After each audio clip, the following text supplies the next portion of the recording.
So official na ngang kumuha ang Meralco Bolts ng kanilang bagong makakasamang import sa katauhan nga yan ni Patrick Gardner. So siya nga ang makikita na nating import sa Game 4 ng semifinals ng PBA Season 50 ng PBA Commissioner's Cup sa koponan ng Meralco Bolts.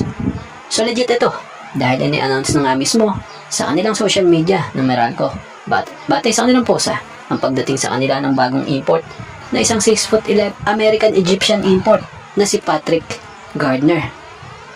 So siguro naging alarma na rin sa Meralco yung naging huling game nila nung Game 3 ng semifinals laban dito sa TNT Tropang 5G na naglaro nga ng walang import tapos natalo pa ang Meralco na may Marvin Jones na import. So sa mga hindi familiar kay Patrick Gardner, ito ay 26-year-old pa lamang, may taas na 7 flat. Pwede niyang madala sa Meralco Bolts ang kanyang international experience gaya na lamang previously nang naglaro ito sa professionally sa Japan B-League. Bukod doon national team player nga rin po ito doon sa Egypt na naglaro nga po sa mga international competitions.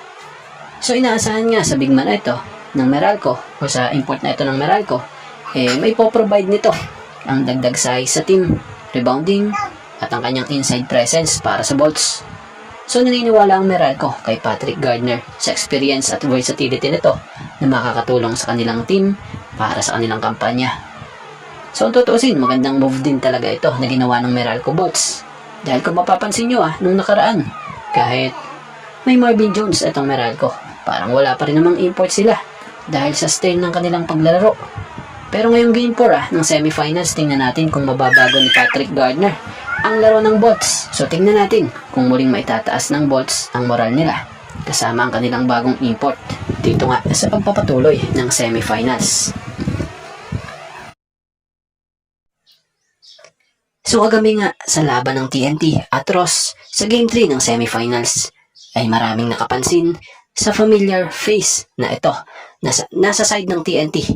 Katabi nga nitong si TNT Team Manager Jojo Lastimosa. So ito nga si Chris McCullough, former NBA player like ball at minsan na rin napadpad dito sa PBA at naging champion import kasama ng San Miguel Beermen.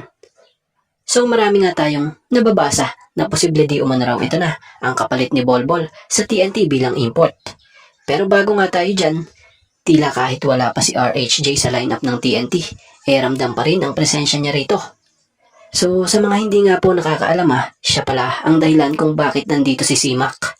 So batay nga sa naging pahayag ni C-Mac na ating napakinig at nabasa, credit po Ronde called me and he made it happen. That's the end of the story. I think when I step on the court Wednesday, it will hit me a little differently, but I'm still happy to be here. Just ready to get out there and play, taking it one game at a time. That's about it. I just want to help this team win as much as possible. Do what I got to do and just play basketball. So para kay C-Mac, gusto niya nga raw tulungan ng TNT para manalo at sana nga raw mabigyan niya rin ito ng kampyonato. Itong team na ito, gaya ng ginawa niya noon sa SMB, taon na nakakalipas. So speaking of C-Mac, tila desidido talaga si C-Mac na matulungan ang TNT. Pero mukhang sa side ng TNT, head coach, tila hindi pa sure kung si C-Mac na ba talaga ang gagawing replacement import kay Bol. So batay sa nabasa nating post ng fast break, credit po. Di paswak sa banga, Chot claims TNT to still choose between McCullough, Diouf. So, ayun nga, bago pa dumating sa bansa si C-Mac, una nang napabalita na si Diouf ang sanay maglalaro na nung nakaraan pa nung Sunday para maging temporary import umano ng TNT. Kaya lang dahil sa may mga inaayos pa nga itong ilang papeles, hindi pa nga nakapaglaro ito. Kaya naglaro ang TNT ng All Filipino laban sa Meralco. So batay sa balita nga, maingat na pinag-aaralan ng team kung sino ang kanilang pipiliing import para maglaro sa Game 4 ng semifinals ng PBA Season 50 PBA Commissioner's Cup. So i-assess nga umano raw maigi ng coaching staff kung sino yung import na mag-fit sa kanilang sistema. Dahil para kay Coach Chot, mahirap na desisyon itong kanilang pagpili sa dalawang import na sila Chris McCullough na isang former NBA player and former SMB champion import and naturalized player na si Malik Diouf para pumalit sa na-injured na si Bol. So tingnan natin sa mga susunod na araw kung sino nga ba itong pipiliing import ng TNT Tropang 5G na maglalaro sa Game 4 ng semifinals kontra Bots. Kung ito bang nakapag-ensayo na nung Sabado pa sa team ng TNT or itong si Simak na tinawagan ni RHJ at former NBA teammate na si Chris McCullough na kakadating lang nung isang gabi. So kayo, kung kayo ang tatanungin, ano ang opinion nyo? Sino ang mas gusto nyo sa dalawa maging import ng TNT? So tila mas mataas ang porsyento nitong si Simak kaysa kay Malik Diouf na mapili ng TNT bilang bago nilang import.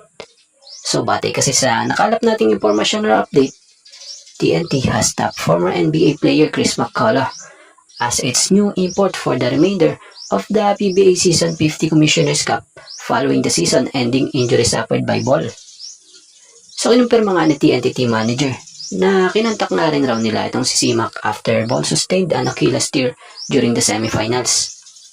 So isa din sa naging malaking bagay etong si RHJ na siyang umano'y nagrekomenda sa TNT. So sa naging sitwasyon pala ng TNT at netong si Simak, matatawag na perfect time or perfect timing dahil nakatakda na palang lumipad sa US itong si Simak after ng naging stint nito sa Taiwan. So buti na lang naabisuhan agad nitong si RHJ kung saan isinadjust nga umano nito ito sa TNT. So si RHJ and Simak nga po ay matagal nang magkakilala at magkaibigan. Minsan na kasi silang nagsama sa NBA para sa team ng Brooklyn noon. At speaking of Simak, ito yung former SMB Import din champion taon na nakakaraan. So sa pagdating ni Simak sa TNT, ina-expect na makapagpo-provide ito ng additional firepower at madadala niya yung experience niya para makatulong sa team. So kung titingnan nga natin yung Simak noon at Simak ngayon, mas malaki ang improvement ng laro niya ngayon. Kagandahan pa dun na mas naging veterano siya sa paglalaro niya. Nung naglaro ito sa SMB, goods na din yun dahil napag-champion niya ang team. Pero yung estilo ng paglalaro niya nitong si Simak ngayon sa uling stint niya kung mapapansin niyo sa Taiwan bago mag-TNT, kapansin-pansin na medyo lumaki ang pangatawan niya, mas naging agresibo pa siya. Sa taas niya ngang 6'9", andun yung bilis at pagiging team player niya. Maasahan siya talaga sa depensa. Bukod pa doon maganda sa in-improve niya sa laro. Yung maasahan na siya sa gaya ng mga lob pass, sa mga post move. So bukod pa doon sharpshooter din talaga siya. Pero ngayong nasa TNT na siya, mas maganda siguro, mas maging team player siya. At huwag niya gayahin yung ginawa ni Ball noon na naging ball dominant. Kaya yung mga local, na-echapera. Hindi naman sana echapera. Kumbaga, nawala yung kanilang kumpiyansa. Kaya hindi nakapagpapanalo din noon ang TNT. Pero kung ang gagawin nitong si Simak sa TNT yung maging team player siya, mas maganda. Dahil para hindi rin maka-apekto sa moral na meron ang local ng TNT. Para kumbaga balanse. So kung ano yung sistema ng TNT, sana mag-fit talaga siya. So kung gusto nyo makita yung explosiveness ng laro ni Simak, ito nga ang ilang kaganapan sa naging laro niya panahong nasa Taiwan siya bago siya mapadpad dito sa TNT Tropang 5G.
At bago nga ang lahat, baka naman po pwedeng makahingi ng isang subscription para sa ating channel or paki-follow na rin po kung nagustuhan nyo ang ating mga basketball update. At kung ito na may makakabigat para sa inyo, kahit isang like and share na lamang po. Maraming salamat po.